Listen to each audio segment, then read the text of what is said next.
Trump को गालरे शक्त चापुड़ा Trump को ग्रीनलैंड रोकठोक जवाब निर्वाचन हेले अमेरिका परिवर्ते डेनमार्क को बाछिबु बोली सीधा सीधा कहते ग्रीनलैंड प्रधानमंत्री जेन्स फेडरिक निल्सन।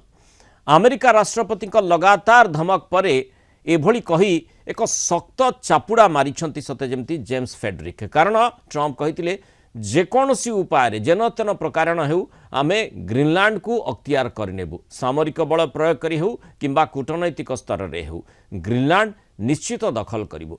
याकु ने जेम्स फेडरिक कहिछंती ग्रीनलैंड विरोध में सैन्य बल प्रयोग नाटोर अंतर कारण होई पारे। सफा सफा शुणी दी कहिछंती ग्रीनलैंड अमेरिका अधीन रे रहिबाकु चाहुनी, अमेरिका रे शामिल हेबाकु चाहुनी, अमेरिका द्वारा शासित हेबाकु चाहुनाही किंबा अमेरिकार अंश विशेष हेबाकु चाहुनाही। तेबे अमेरिकार योजना विरोध में आर्कटिक क्षेत्र में कौन से नेतांक यह सबुठारु मजबूत बयान।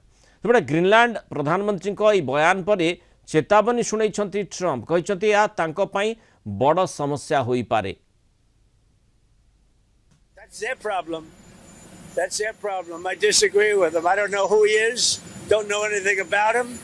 But that's going to be a big problem for him. That's their problem. That's their problem. I disagree with him. I don't know who he is. Don't know anything about him. But that's going to be a big problem for him.